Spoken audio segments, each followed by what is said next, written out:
Mobile hunters, are you looking to make the move to saddle hunting this year? Or maybe you just want to add a few new pieces of gear or upgrade your current saddle gear. If that's the case, then head over to tetherednation.com where they've got all mobile hunters covered.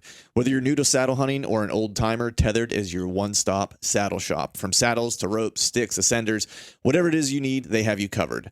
I've personally been using their gear for the past 3 seasons now. My base setup consists of the Phantom saddle and the Predator platform. And if you're wondering why I've chosen to use their gear above all else, here's the cliff notes. They're innovative and pushing the mobile hunting forward overall. They cut no corners and prioritize the safety and performance of their gear. They care about the community that they've created, and their gear allows me to hunt free. And above all else, I like to support good people doing good work. If you're interested in upping your mobile hunting game, then head to tetherednation.com.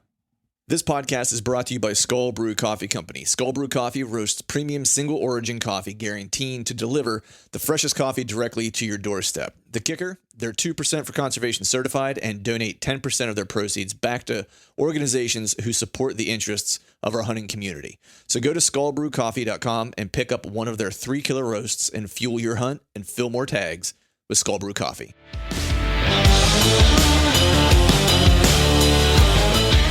Welcome to the Truths from the Stand Deer Hunting Podcast, brought to you by Skull Brew Coffee Company. I'm your host, Clint Campbell, and you're listening to episode number 244.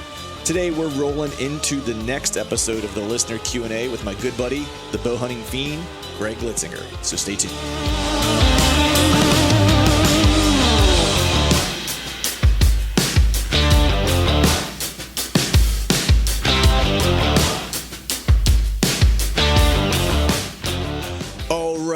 All right. What is up, everyone? Happy Wednesday to you. Hope you are doing well. Hope you are feeling fine. We've got a soggy day here in Pennsylvania. We've got whatever this system is that's moving up the coast, hurricane status, I think, if I'm not mistaken, going to land somewhere around New York, New England states. I'm not a stranger to that from my time in Orlando, used to the hurricanes. Think this is just like a little bit of a tropical storm. Not too much wind, just a lot of rain. So time to do a little bit of inside work. Of course, I'm living that basement renovation life, so I'm still doing that. However, next weekend, I'm going to take a slight break from it, and I think I'm going to head out finally and check some trail cameras, move some trail cameras, try to find a little bit of intel, look around, maybe see if there's any where the acorn crop might be decent in some of these areas that I have trail cameras out in. And I'm very much looking forward to that because I have literally squat for intel locally. But primarily my focus next weekend is going to be on that new piece, get a couple extra cameras out and do another inventory check. Fingers crossed that the inventory check is as good as the last one, because it was pretty baller, and I will be very excited if I'm seeing something similar to what I had seen previously. Probably this week I'm going to have to do a little bit of after work snagging cameras. Maybe it's supposed to get just like stupid hot again. But locally around here, I'm not too worried about where my camera, my inventory at the moment. And like I said previously, a lot of these places don't really turn on much until fall. I don't really have a lot of great what I would call summer inventory kind of setups. A few that were, I guess, are what I've called in the past, like primary scrapes or whatever, that deer are using year round. And typically they'll turn on and off at different times. Like they'll be really busy in the summer. Then the mid part of the summer, I don't really see a lot of deer activity on them. And then, of course, once fall kind of starts to roll around, the activity kind of picks up again. So I get a very early kind of look early in the summer on some of those pieces in some of those areas, and then it seems to dwindle and then pick back up. So I had a couple, deer, I guess I would call, with potential earlier in the summer, just haven't been back. One thing I do spend some time doing this time of year, especially on some cell cameras, maybe that I was used to getting maybe more inventory and things of that nature. I'll definitely take a drive around and see what's happening with the food that might be close by. Like I've said in the past, I don't have a lot of places where there's a significant amount of ag nearby per se, but there might be ag that's within a mile or something like that of a place that I'm going to potentially be hunting, in the timber, whether it's a scrape setup or whatever the case is. And what I will do is I will kind of drive around the adjacent areas and see how the food has changed. And a lot of these places, the food has changed, of course, this year. Last year it was beans, this year it's corn. Some of it was in grain. And so I'm just kind of making notes of that because a lot of these places last year were the first year that I hunted. So this will be year number 2 for a lot of these places. And so I really don't have a bead on the crop rotation and exactly what it does to the traffic at different times of the year. So in a lot of ways, I'm still kind of learning some of these properties, even though I had some good encounters last year. Still a lot to learn on these pieces, and looking forward to getting back out, checking those cameras because I've not done a card pull of any of my regular cameras locally, and there's a handful of them that I have some high hopes for. So fingers crossed. But with that, we're going to go ahead and get ready to jump into today's podcast. Before we do that, though, quick mention: head to skullbrewcoffee.com, use the promo code TFTS, get yourself some savings on that. We have some pour over packs for travel hunting and for camping, whatever the case is. That way you're not having to suffer through drinking the rot gut instant coffee that a lot of folks make. So pick up some of that at skullbrewcoffee.com and don't suffer shitty coffee. And then also, if you head to the website, truthfromthestand.com, or my Instagram page, you can pick up some Truth from the Stand merch. Use the promo code TFTS21 and get yourself some savings there as well. Got a cool show for you guys today. This is part 2, or just the next iteration of the listener Q&A session that Greg Litzinger and I did together earlier. I guess it was like 2 weeks ago or something like that we actually recorded it. I think I mentioned in the first session that this was just like a marathon podcast session. So I'm going to be breaking it up over the course of the next few weeks and putting out bits and pieces of it where we really just kind of dive in and try to answer every question that you guys sent in. And today, what we're really kind of focusing on is we got a lot of questions around access, balancing family and hunting time. It's always kind of a struggle. I've kind of been transparent with you guys here in these upfronts of these podcasts where it's like I'm doing that right now. I'm balancing that family, domestic responsibilities with trying to get out and check cameras and stuff like that.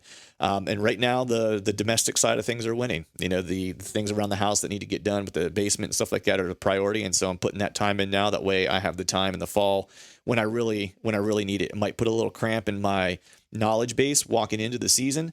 But I'll just have to make up for that when the season hits by, spending some days, scouting, or maybe mornings scouting, then setting up and hunting evenings, whatever that looks like. We talk a little bit about ground hunting, acorns versus soybeans. When do deer want either one of those, and how does that dynamic work whenever you might have both of those in the same spot? And then locating bucks based on nighttime and trail camera images. I know Chad and I've talked about this in the trail camera strategy session that he and I did together. But this is always kind of a big topic because a lot of folks will get, a lot of nighttime images of bucks and get really excited about it. And you really want to know what that means for your hunting opportunities for that deer. I get plenty of nighttime photos too. Doesn't mean that deer is not killable, just means he's probably not killable in that spot. So you gotta kind of have to do your due diligence to figure out how far away he might be from that camera. And Greg and I kind of go in depth in terms of what our process is to figuring out if that deer is killable from our perspective, based on us hunting it. And then 2, how we would go about locating where that deer might be and where that kill opportunity might be. So with that, we're going to go ahead and jump into today's show. As always, I want to thank you all for listening. All right, this next one is, so this is actually getting specific on exit and entry and exit. How do you plan your entry and exit if you know or think that deer are going to be approaching from multiple directions? So you want to take this one, or you want me to take a stab at it? Actually, I set up a tree this morning. Well, I got an idea what tree I want to pick up, and the entry is super hard because you're parallel in the swamp and there's multiple trails kind of crossing. So for me, I know I'm going to give up 2 trails to gain access to, say, 6 trails. So I'm going to burn 2 to get access to 6. Mm-hmm. So if you have deer coming in from numerous directions, you're going to have to give up something to get something. Yep. And it's tough because, especially if you don't know which trail that buck's going to come on, mm-hmm. You will most likely lose that game. Good percentage. 9 times out of 10, you're going to lose that game, even if you do have good access and very rarely does a buck ever. Because I do a pretty good job of setting up, mm-hmm. my ground scent stuff. Like if a buck does cross my scent, I can shoot it. That is important. You're entering, especially your entry into morning or evening. If you have to cross a deer trail near your stand, make sure you can shoot right there. I've that's got me numerous times on some really good deer. It's like, oh, he's coming, here he comes, and they just kind of veer off a little bit, and they catch, my ground set, and they're facing right at me, and it's like the game's over. They're not coming. Right. They know what's up. They're going to just disappear and go about their merry way. Yeah. So, and exit, that's kind of tough, because it's dark, and I don't really use eye shine getting out. Like I do a good job of, like, leaving. So there is some meanderings, even in my mornings, I don't put out an eye shine, with all the maps out now, it's pretty easy to not Veer off too far. But you do veer off a little bit, Yeah.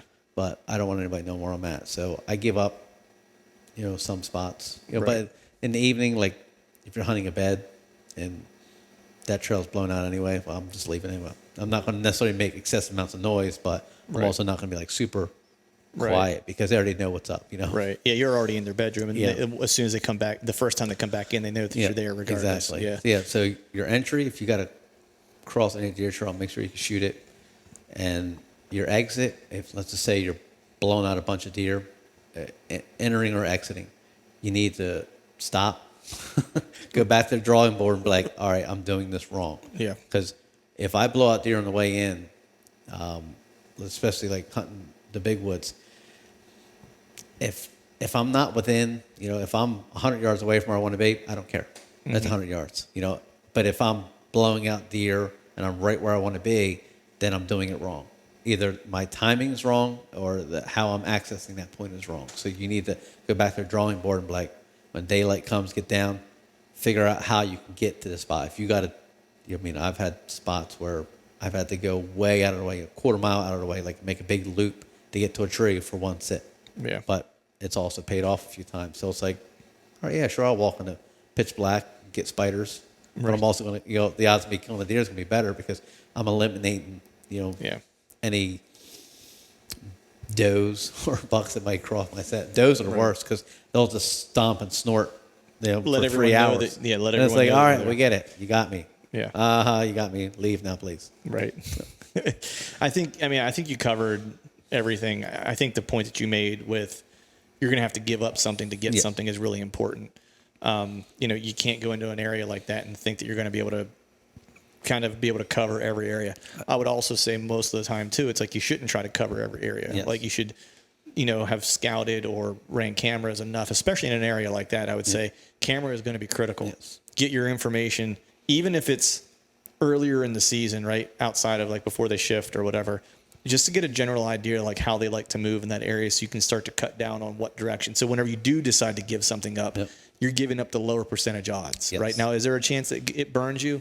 Sure. Yes. It happened to me this year, whenever that buck I should have killed in PA, that shooter that I wanted to shoot, that I screwed the pooch on, he came out of a spot that I would have just didn't anticipate, never saw a deer come out of there on camera before, like just out of the blue, right? Yep. So I think that that's the one thing. In an area like that, run a camera and legit run it all year round and understand what they're doing early season, what they're doing mid-October, what they're doing late October, what they're doing during the rut, what they're doing during late season.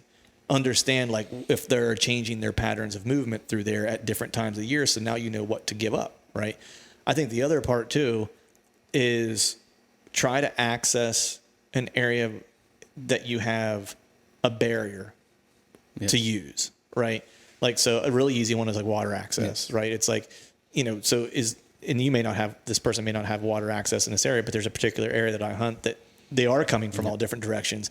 But instead of walking in, I decided to use water access and then hike in because I can literally hike perpendicularly and not cross deer trails until I literally get to where I'm going to hunt. And then at that point, I'm already set up in my tree. I've not crossed anything. I've not boogered anything up. I'm good to go, And so it's things like that. And you can use that whether it's like a cliff. Hiking trails are good. Hiking trails are great. Dan uses those. Like that's one of Dan's like probably maybe least known tactic. You know what I mean? Is hiking using hiker trails. He hunts he'll hunt right off of them too. I've killed quite a few bucks within 50 yards of Appalachian Trail. 50 to 100 yards. They're used to scent, smell, sounds. So yeah. Yeah. So I think we covered that one pretty well. I think it's a tough pill, but there's a couple different ways you can do it. I would say at minimum, run camera in there for one full season. And that way the second season you and kind of don't be afraid to make a mistake or try something. Yeah. You know, if you can't sit on the sidelines, you know, No. expect to get in the game and play. And it's like you're going to have to go in there and you're going to bugger it up a few times so you get it right. Yeah. And, you know, it might take 3 morning sits in an area to really understand how deer are coming through there, because you might go in there, deer not coming through there that day. So you're like, oh, this is a great access. Next time you do it, you get blown out. Next time you do it, you get blown out. Well, okay, you know. All of a sudden, your access wasn't as good as you thought it was. You know what I mean? It's like, well, now you know. Yeah. You know, it's like you don't know until you know. You know, and that's the point. It's like some of the stuff you just have to try. Yeah. You do the best you can to figure it out in advance, make some educated, decisions or guesses, and then after that, you just live with the consequences and adapt afterwards. Yes. You know, it's unfortunate, but learn. that's really Learn from your mistakes. That's what this whole thing is. Really, is one lifelong learning process. This person here, this is a little family oriented here. It says, how do you balance hunting and family, specifically for the weekend warrior, of which you and I both are? So we are not hunting celebrities. No. We do not make our living in the outdoor industry. We do not hunt for a living. Not yet. I mean, I don't know. I'll take a stab at this one. I think it's like anything else. You know, if it's something that you really like to do and you want to try to be good at it, like you got to prioritize it. And so sometimes that means maybe you have to give up other things that you really like to do if this is something you want to pursue, right? You know, for me, for example, it's like I used to play music a lot. That was what I did as like a first career. And I still love music and I still like to play. Slapping the bass. Yeah, slapping the bass, man. Would be cool to play with some guys now, you know what I mean? Like in rehearse and do that stuff. But I just don't have the time to do it. And it's like, and if I want to do that, hunting's the other thing that takes up a lot of my time that I have to give that up. And I'm not willing to do that. I think the other part is whenever it's not hunting season, is that you keep your house in order. It's always hunting season. It's always 365, bro. Right now is a perfect example. I'm remodeling my basement basically every weekend right now. Like I'm spending it in the basement, like doing work, right? Because, I have a very clear understanding with my wife. We're very honest with each other that when mid-September hits and, bow season opens in our area, like I'm not available for anything on the weekends from then until I basically tell her from then until like January 1st. Yes. Like don't plan anything for me. Don't plan like us going to dinner with someone on a Saturday. Don't plan to have people. If you want to, you can. I may or may not be here, but don't plan anything around me. And if you give me that time, the time after that, I will schedule scouting, whatever else I want to do on the weekends and stuff like that around whatever we have going on as a family. Yes. And so with that, we just kind of lay out those ground rules early, and they're not even rules, they're just like understandings. And look, life comes up, and like sometimes, I got to miss a Saturday of hunting or something like that because something really important came up that we didn't know about, or my daughter got sick, or a family member got sick, and my wife had to travel to them, and so I had to stay. Tagged out, and I don't need to get up at 3 a.m. to go hunting. That'd be great. I don't know what that feels like, but so I think it's just open communication. And, I've worked myself into a situation where, I've wanted to have a job that was remote for a long time. And I work in a profession where I can work remotely. And so I just finally worked my way in working for a company that I work 100% remote. And my headquarters is nowhere near where I live. So there's no ever expectation of me being in the office. So you basically just hate people. I basically just don't like people. The pandemic's been really good for me. I haven't had to talk to people. But now it's like I can go and travel and live out of the hunting trailer and stuff like that and work from it because I've got internet access in it and stuff like that, and I can work from it and travel and hunt. And so I built a situation that's favorable for me, and anybody can do it. It just takes a little bit of time. But this has been something that's been in progress for me for probably like 3 years, where I was like, I know this is what I want to do. I just need to figure out a way to get there.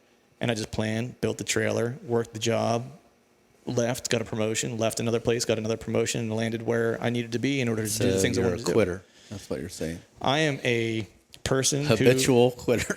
I am a person who is interested in putting myself in the best scenario possible to reap the most benefits. Peace, I'm out. Yeah. But no, it was just, was willing to be mobile. no pun Get it. intended, in my career to get myself in a position to where I would have the setup that I want to be able to hunt as much as I possibly can while still being able to take care of my family responsibilities and my work responsibilities. 100% on that. And back to, like I said, with your spouse, my wife, I got married later in life. I was single for the majority of my life. I got married, had kids late, 40.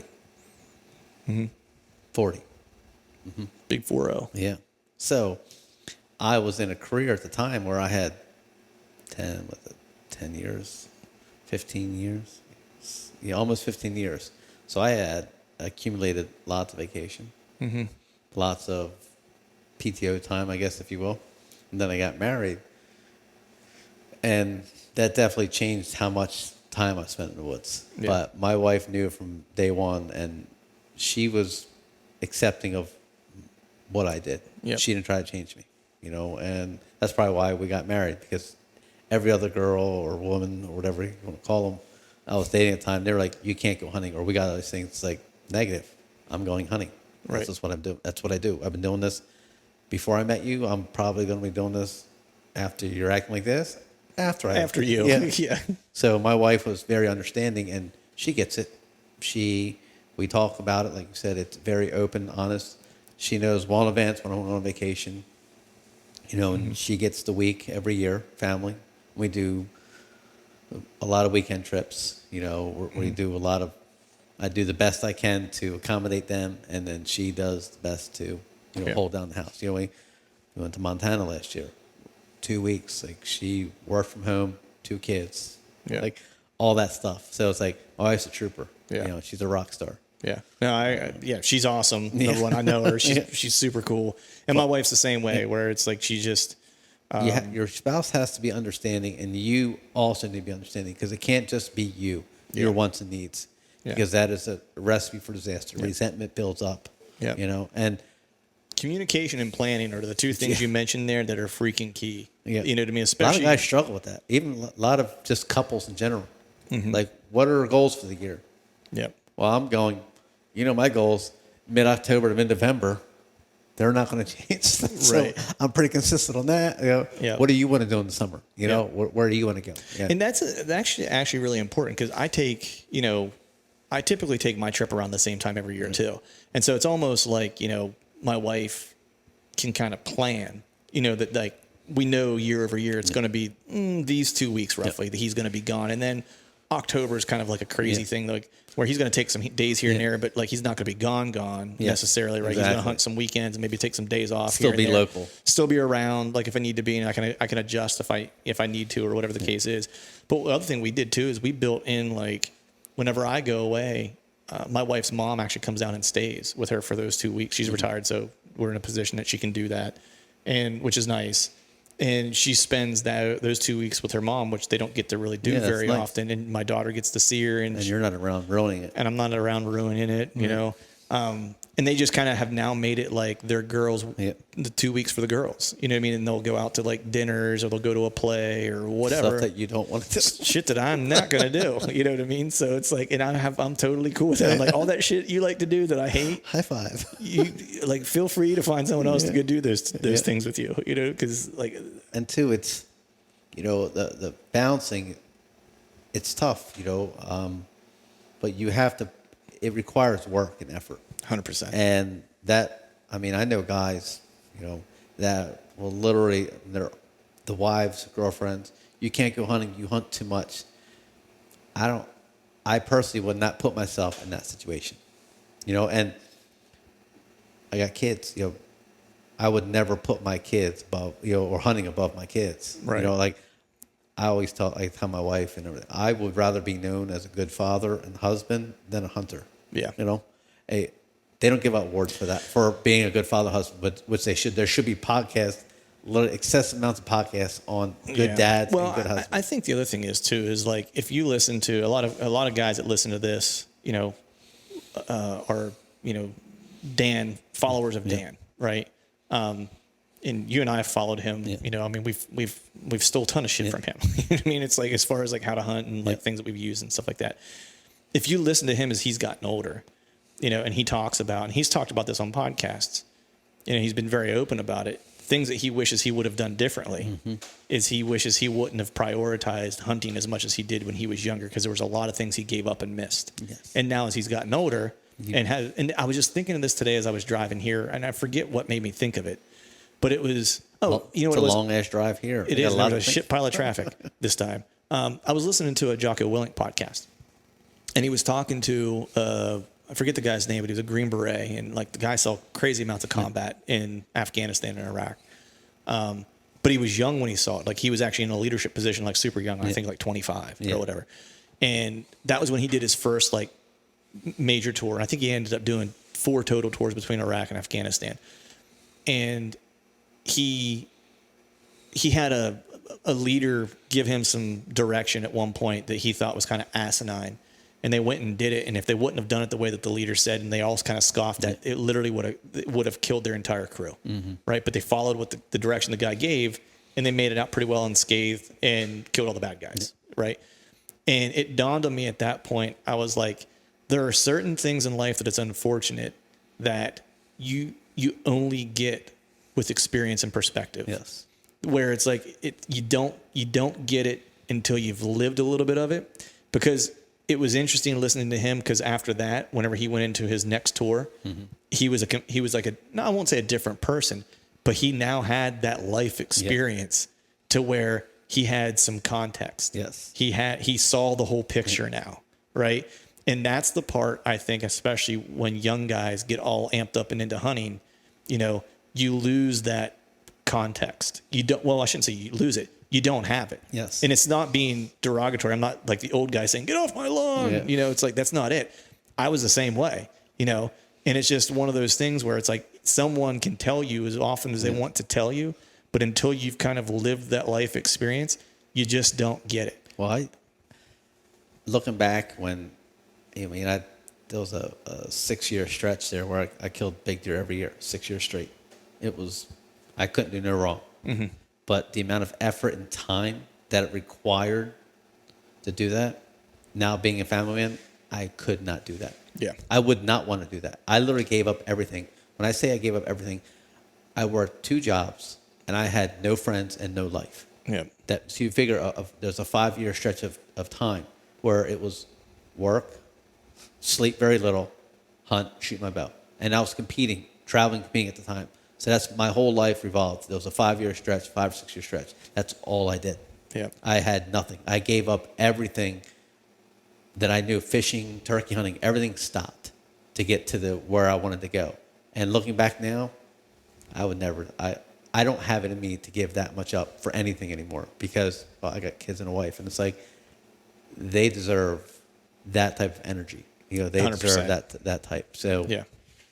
balance, work-life balance, hunting balance. You need to have a accepting spouse. 100%. He or she needs behind you, your goals, dreams. But you can't also your goals and dreams can't overshadow theirs or your family's dreams. And I would say this, and I don't want people to take this the wrong way, but it's like you can't be a diehard hunter all fall and winter and then be a diehard golfer spending every weekend at the golf course. But the gram says you can. Right. It's like those things don't work if you want balance. Yes. That's not balance. Yeah. You know what I mean? And I'm not saying that you can't go golf. I don't want people to take it the wrong way. You can have some other hobbies and other interests that you dabble in, but typically when you're a family man, just gonna be honest, you typically get one thing that you're gonna pursue and do, right? It's like, and that's what it is. That's what, like the garage we're sitting in now. This has been, 8 hours on pretty much every Saturday or Sunday working on this thing. Yep. Outside of scouting and stuff like that. So like my scouting this year was short, like 4 little clips, 4-hour clips. That's why I'm hunting locally. 30-minute max on. Yeah. On and we my talked hunting. about that. That way you can be home more often and you can be closer to home. I just don't want to be away that much. Yep. Well, makes sense. All right, so I think we covered that one pretty good. Deep in that one. We did get deep in that one. We need to get superficial here on this next one. No, I'm just kidding. This next one, we're going to cover 2 of these in one fell swoop. This one's really about spot and stock hunting in hill country. I'm going to be real honest. I don't have really any experience on spot and stock in hill country. I'm probably not the right guy to ask. And then the other one is about hunting from the ground, which I've done very little of. I know some of the general guidelines and tips like you should be using. So I'll kind of turn it over to you first. I'm going to take the easy way out here. The spot and the stalk. Well, I've shot one deer in the mountains from the ground. I wouldn't necessarily call it spot and stalk. I was being more still hunting. Mm-hmm. I was in the right place at the right time, and I didn't hesitate, and I made the shot happen and killed the deer. Right. But as far as like still hunting and spot and stalk, I've done it ever since I've killed that buck. When it's super windy, I found in the mountains, the deer just don't move. There's just the wind swirling way too much, thermals, wind, and then bucks and does just hunker down. So I will still hunt a spot where I think deer are bedded. Right. And I've seen quite you want a the few right conditions though, Yeah. right? It's like what you'd really be looking for would be like either just like after a rain or Yeah. like during a light rain with like a specific even just heavy wind, like 30 Right, I was- 30 mile an hour winds. inconsistent wind. Yes, yeah, because you can cover a lot of, it's not necessarily about covering a lot of ground. You just got to be, it's almost like freestyle hunting in a way. Like you kind of, all right, I want to get to this point, and I'm going to glass this point. And I'm going to just take my time, like super slow motion, to get to that point, and just constantly scanning with your eyes, looking ahead. And a lot of guys in PA, like a lot of, Johnny's good with that, with the muzzleloader, tracking in the snow. Like it's the same thing. Like it's something not a lot of people do, but there's success. You can have a lot of success in it. I think Bo's dad's really good at that with the bow. Ground hunting, bedding areas with the bow. Yeah. So there's a place for it. It's For something sure. you should probably try. When I killed my buck, it was just, unreal. It was awesome. Yeah. Yeah. I mean, I think, I don't want to pretend like I'm an expert at this because I'm still learning a lot of this stuff. My advice would be watch The Hunting Public would be my advice, right? Or watch Jared Scheffler and those guys from Whitetail Adrenaline. I mean, if you want to see spot and stock, like on the ground hunting, I mean, I don't know.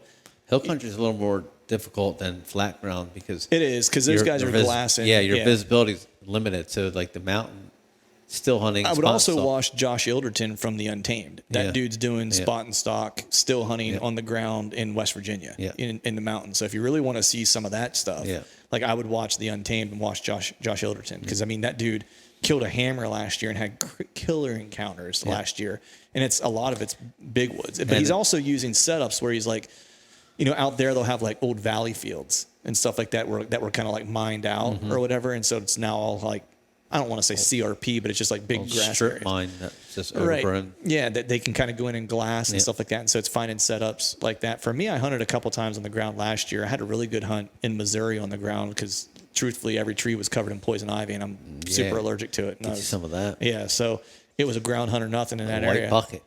Yeah. And it was just, I found a down tree, that had some breakup, I wanted some horizontal, and vertical breakup, and so I found an area that was near this scrape line that had a down tree that gave me some horizontal cover, and I set up behind that and had 3 bucks pass through, didn't get a shot at any of them. But, I think one of the keys is, a couple things that I do, right, is I'm looking for horizontal cover, like the main thing. I just want to make sure I'm somewhat hidden. I don't want to be out in the open.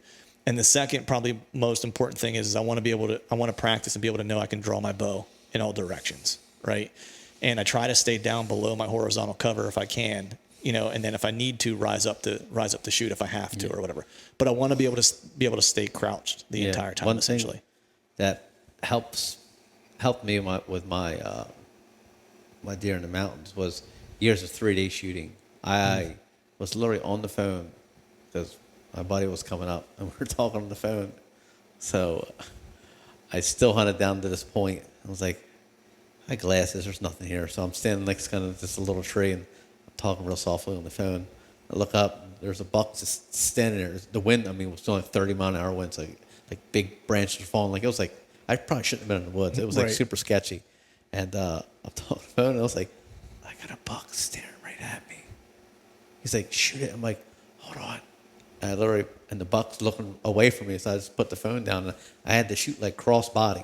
Right. And he started like going off, and I'm like, 30, 35, I'm going to let it eat, and then boom, center punched him, 12 ring. He ran 60 yards and died. I was like, I even found my arrow and everything. I was like, one perfect. So I was like, this is amazing. It was like right for a permanent bow. Like it was one of those things. But Right. years of being able to guesstimate the yardage. Right. That's critical there, On the man. fly. Yeah. Because if I would have had to pull out a rangefinder, he would have been gone. Yeah, because I mean, especially when you're still hunting and stuff like that, like you don't always have a chance to set up and Yes. you know what I mean. So I've even started doing that in my backyard. Now it's a little different in my backyard because I'll start to know like certain yardages, but I'll walk through my yard and shoot without a rangefinder and just stand at different places, so I'm not using a consistent area. So I'm always having to kind of judge my gap, you know what I mean, so to speak, right?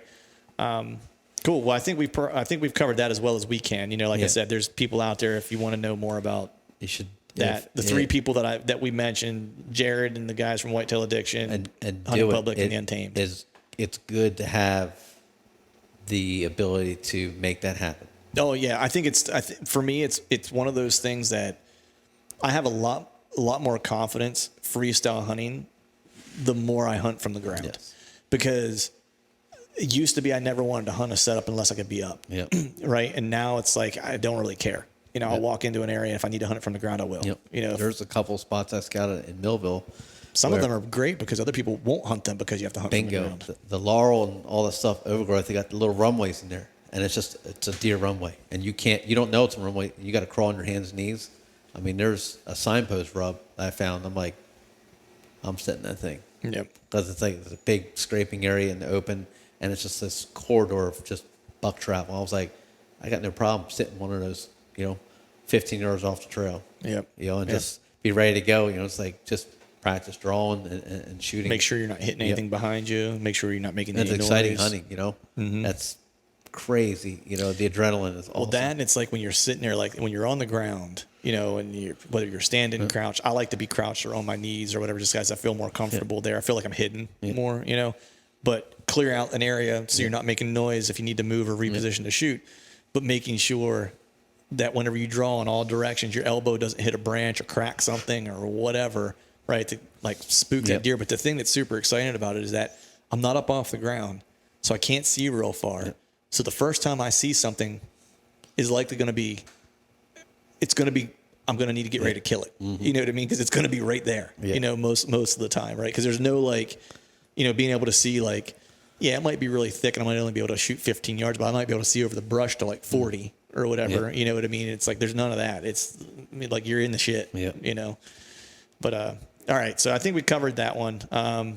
Moving on to the next one here. The next question is it's kind of specific about Wisconsin, so I have no clue. But when do white acorns or white oak acorns drop in Wisconsin? That I'm not sure. I've never been to Wisconsin. I would say early September when they would be the same time roughly around here. And then when do deer prefer acorns over beans? As soon as the acorns start dropping. Right. Yeah. As soon as they can stay in the cover. Right? Yeah. For sure. I know we got, especially mature deer. I've literally watched big bucks that come out into a bean field, and if there's an oak tree, like this one little spot I used to hunt back in the day, it was always beans, and in this corner it was like 5 oaks. When their oaks were dropping, it was like a magnet, and these big bucks wouldn't even stop at the beans. They would just come out and go right to those oaks. Yep.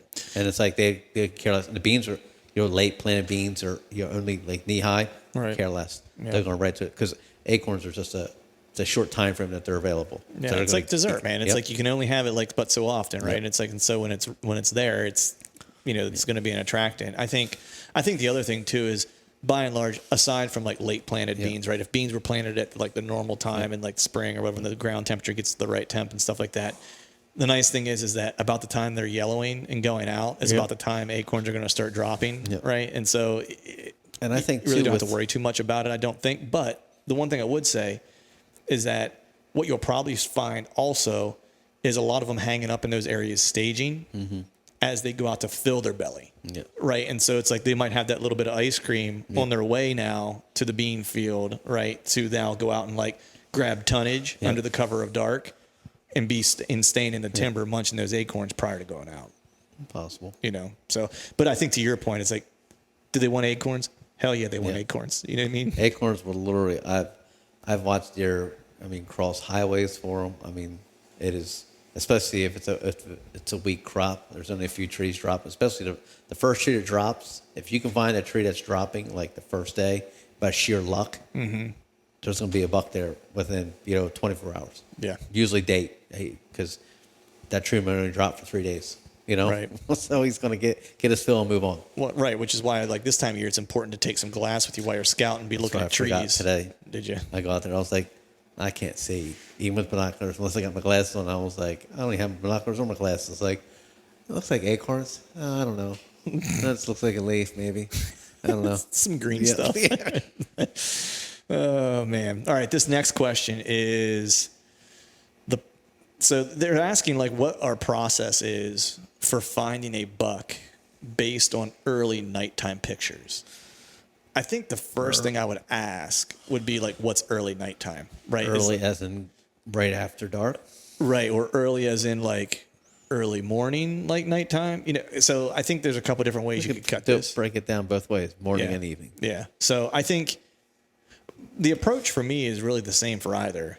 To be honest, if it's in the evening, and I'm getting say it's getting dark out. I actually had this happen last year, and actually had it happen a couple years ago too, where if it's right at like dark, right, and maybe it's like a half hour, an hour after dark in the evening, like that tells me it's like I'm pretty close. If this is October now, right? Let's say October, because I think it's a little bit different whenever you start to get into November. I don't think you can do this as much, or I don't think it's as telling. But September, October, right? If it's an hour-ish after dark, roughly, I know I'm pretty close to wherever he's bedded, right? So, because he stood up, took a piss, stretched a little bit, probably munched a little bit that was around his bed, and then started on his merry way as to wherever he's going, wherever that camera is set up at that got his picture, right? And so if I look at it, I'm looking now, all right, where's the best bedding and cover that would be one layer removed from where this camera is in the direction from which this deer was potentially traveling. This is also why I think it's really important for some of these areas to run a camera on video mode, because now you can get the walking direction as opposed to like, did your camera trigger as soon as he got in front of it? Did your camera trigger whenever he was walking past it? So the direction his ass is facing, is that literally where he came from? If you're on video mode, there's no question. Like that's what direction he walked from. And then in the morning, it's kind of the same thing, but the reverse. If I'm getting him like an hour right before daylight hits, I'm looking at it going like, all right, he's pretty close to his bed now at this point. What is the next best bedding and cover feature that would be, roughly an hour walk for this deer, which is probably something around it could be 200 yards. Yep. You know what I mean, roughly. And so that's kind of like what I'm looking at, right? If it's even closer, then he's even closer than that, in my opinion, because they're not getting up taking a sprint. Yeah. They're taking like a leisurely, like if you've ever watched a deer walk, especially a buck. Right. And they're in no hurry to go anywhere. Yeah, if it's not the rut, they're in no hurry to go anywhere. They're lollygagging around. They're nipping on stuff as they're walking by and grazing as they're coming. Like we've all watched a deer take 20 minutes to make it 50 yards. Yeah. You know what I mean? Or 20 yards or whatever, depending on how much they're browsing or whatever. It's like, so. And you're running out of light and you're like, just do it. Yeah. So it's like, I'm thinking like if it's within an hour, like he's no more than 200 yards, like max away from the camera. How you said the different layers of where beddings could be. It might only be 50 yards. Might only be, yeah.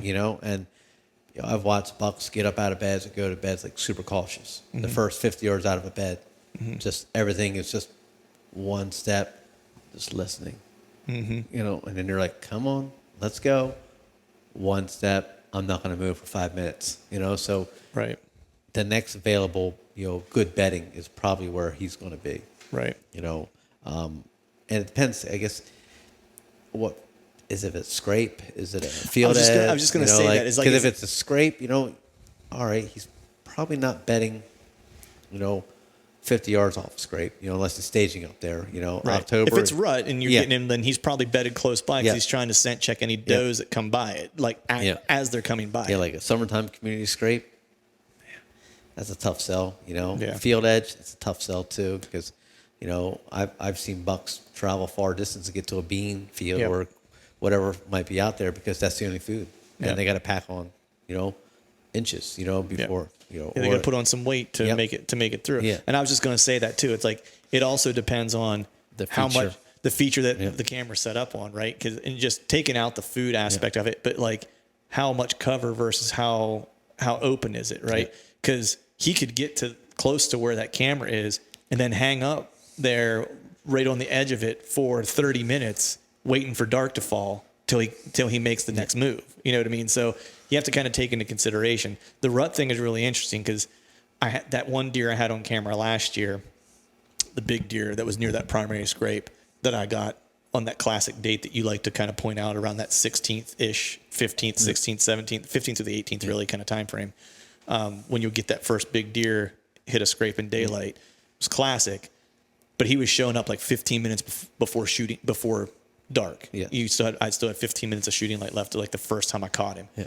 And what that told me was, big dude's not bedded too far from here. Like he is right on top of it because he's really trying to catch that first early doe.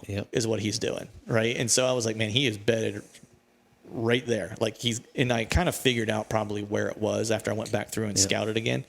Actually, when I had snow this year, I tracked through some of it to see where they were moving, and I kind of found a little area where I was like, oh shit. I was like, if I was a buck trying to monitor that scrape, that's where I would be, and sure enough, there was just like a bunch of, sign, a bunch of tracks that were there and stuff like that. So yeah, I think it's important time of year, what feature your camera's on, but that typically is how I would do it. And like I said, cover is super important. Like if it's open, your camera's in a very open spot, then he's probably, like I said, holding up before he gets out to that camera. Yeah. He might only be 100 yards away bedding, but he's not going to break, into expose himself. Yeah. Yeah. I think the other thing too is like, even if you have nighttime pictures, like middle of the night, right? It's like, that stuff's still valuable, right? You still do the same process, and start to backtrack. But now you probably just have a wider scope of stuff you need to look at, right? And it depends on how big your property is too. If you have a 200-acre piece and you're getting midnight pictures, he ain't better on your property. Yeah. He's just cruising through. Yeah, we always see him. Social media is good for that. This giant buck, never seen him. He's never will again. Yeah, it's 2 a.m., dude. Unless you got like 50,000 acres. He's probably not living anywhere near where you can hunt. Yep, exactly. And so for that, it's the same process. You just need to look at a larger area. So if you're hunting a good chunk of public or whatever, it's like, well, to me now more than ever, video mode is critical because you really need to know what direction he's traveling to, so you can start to narrow down what the bedding opportunities are. Because who knows at that point how far away he's moving to bed. All right, folks, that is a wrap for today's show. I'd like to thank all of you for listening. And if you haven't yet, please head over to iTunes and leave us a 5-star rating. And hell, while you're at it, head over to YouTube and give us a sub there too. I'd be super appreciative if you'd be able to do those two things for me. And before I shut this thing down, I need to give a big shout out to our partners who continue to help us make this podcast possible. Tethered, Exodus Outdoor Gear, Skull Brew Coffee Company, and Maven Optics. And until next time, we'll see y'all.